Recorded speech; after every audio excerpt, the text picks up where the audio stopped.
All right. So if you could be known for just one thing, what would it be? A good father. What's the greatest lesson in leadership you learned as an entrepreneur? Learning to say no. What personal characteristic has been most pivotal to your success? The knowledge that character is what you do when no one's paying attention. All right. I love that. That's so profound. I almost feel bad about heading into the random portion of this interview. So just let me know when to quit cutting the deck. We're going to have something. This could be anything. No whammy, no whammy. Stop. All right. All right. What are the most important qualities in friends? Great question. So I don't have a lot of very close friends. I have, a small group, and the reason for that is it's just the way it is, right? I'm friendly with a lot of people. I have friends, but the folks that I pick up the phone and when something really good happens or something really bad happens is, probably less than the 10 fingers on my hand, right? And, the quality they have, each one of them, is that they know I would drop everything and be there for them. And likewise, they would be there for me. And so I guess I can boil that down to love. We love each other. I love that. So it did turn out to be profound after all. Did my best. Can you name a book that has helped to forge you as a leader and as an entrepreneur? Well, in the last episode, I mentioned Rich Dad, Poor Dad. So that was certainly on my, that would be the one that I would mention if I was earlier in my job, in my world. I think the one that I would probably mention now is something I actually just read about a month ago, and that's Cal Newton's Deep Work. And so, being somebody who has, and I'm quick to admit that I have entrepreneurial ADD and probably actual ADD. And so I'm easily distracted by really cool ideas, right? And shiny objects off in the corner and whatever else. And so, one of the things that book taught me was I had a boss, Pete Black, who would say, keep the main thing, right? Mm-hmm. In terms of deep work, it allows me to carve out, 60 to 90 minutes to really focus on just one thing, get it done, do it well, take a break, celebrate that, and then move on to the next, hill to take. That has fundamentally changed the way I operate, because there was a time where I used to be the guy that would have 15 different tabs open on my Chrome browser and I'm bouncing around, and now it's one, and I get a lot done. I love that. And I know there's another book that you speak passionately about. So we could turn this into maybe the 7.5. Okay. Russell Brunson, how can I give myself a raise this week? Yep. Yeah. So I found Russell Brunson.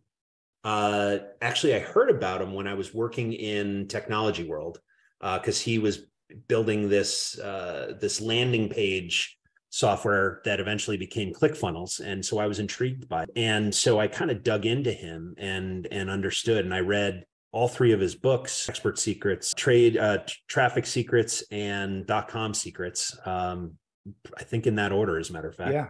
And, what I found was first off, one of the most unique thinkers in the marketing software field I have ever had the pleasure of meeting. And I don't know Russell at all, but I think I do, having read his books. But, the fact is that you can read those three books and understand in granular detail what the playbook is to grow any business on this planet. If you follow his playbook, it is a roadmap to success. And I have a lot of respect for him, and because he's really good at boiling 10 years of experience down to 200 pages, and then making those 200 pages easily consumable by folks that, aren't necessarily natural or trained marketers. Right. And so I have a lot of respect for the frameworks that he puts in place. I use a lot of them every day in our businesses. And I'm a huge fan. Great. Very, very profound. I love that. And I want you to Tell us or describe a failure or misstep and what that's taught you. Oh, so I have so many. So let me preface the story I'm going to tell with a comment, and that is that a lot of businesses run where you've got to be perfect and you can't make mistakes. I totally and completely reject that, because I don't think mistakes are bad. I think they're just lessons. Some of them are expensive, and like the story I'm about to tell you. But the fact is that, the only way you get better, the reason growth hurts, the reason you feel pain when you make a mistake is because growth hurts, right? And you want to do the right thing. So the key is to, again, stress levels. As you said, I'm going to borrow that, by the way. What's the chances this is going to cause me brain damage, right? And how much? The fact is that I think you can take mistakes and create a system so that you never have to make that mistake again, because you can avoid having to make the decision that caused the mistake. And so, we embrace mistakes here at Clark Street, and I've done that. That's definitely something from the playbook I took from my Silicon Valley days. Okay, so the story when Ed screwed up. I owned a 5-unit building on Arch Street in New Britain, Connecticut. And we closed on a Tuesday, and a Thursday morning. At that point, we were working with a property manager locally, and she called me at 6 a.m. And I don't know if you've ever had this experience, but when your property manager is calling you at 6 a.m., it's never good news, right? Ever. It's something's wrong. And in this case, the building next door, which was a 12-unit building, had caught fire. And I won't get into the circumstances of it because it was well publicized and I'm pretty sure well litigated. But I don't believe anyone went to jail, but I think that was a possibility. And I didn't own the building.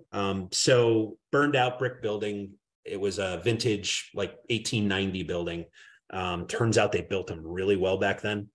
And so I went and checked the building out and started to realize that the fire had only been contained to a certain portion of the building. It was, how should I say, a simultaneous lightning strike, one in the basement and one on the roof, right? In the same spot. And so it only burned one big corner of the building. And so I called a structural engineer and, without permission, walked the building with that structural engineer. And I said, tell me how bad it really is. And he said, it's actually not that bad. And so I then, with a friend of mine, we figured out who the building owner was. We contacted him and offered to buy the building from him for a very small amount of money. And over the course of a 3-4 month conversation, the gentleman decided that it was in his best interest to sell the property. So we bought it. And so, when you acquire a property that's fire damaged and it was in horrendous shape already prior to the fire, first off, it was vacant, right? So, there's no human beings living in it, thankfully, but the conditions in the building were appalling. And so, step one is to create security, right? So board up all the windows, lock down the doors, then get it weather tight. And so in that step of getting it weather tight, we had to remove the roof because most of the, huge portion of the roof had burned out, right? And this was a brick building, so it was basically a chimney. And so I hired a general contractor to do the security, as well as to shore up a handful of areas that needed additional support while we contemplated what we were going to do with the flooring systems. And so I also hired him to remove the deck on the burnt rafters on the roof. And so he hired a subcontractor who I didn't know. And that subcontractor basically cleared the 4th floor of that building of all wood, all supports, everything. Cleared the 4th floor, not just the roof, everything. So all of the support beams, all the joists, everything. And I was in New York. I believe I was actually at a Broadway show with my wife and 2 kids. And I got a phone call saying, hey, we've had an accident. And first thing you ask is, okay, is anybody hurt? No one was hurt. Okay, good news. What happened? Well, the supports are gone, and the back of the building, which was 50 feet long, 14 feet tall, 3 courses of brick, broke off and fell into the parking lot. And I said, okay, first step is call the fire department so that they can, help out. And, I called the building official, and he already knew about it, obviously. And so, the second step is, making sure no one goes in the building at all. And as I was on the phone with the contractor saying no one goes in the building, the front of the building fell into the building. So the back had fallen off. It was about 14 feet tall. The front of the building, which was 4 courses and 18 feet tall, fell into the building and basically obliterated all the floor joists on the 3rd floor. And here's the lesson learned. I vetted the living daylights out of the general contractor. I knew everything about him. I knew every single project he'd been on. I actually knew some people that he'd worked for. I checked his licenses. I checked his insurance. He signed our contract and our indemnification clause. And I had, his insurance company send me direct from them his proof of insurance. I had a W-9 in place. We did it right. What I didn't do was vet his subcontractor.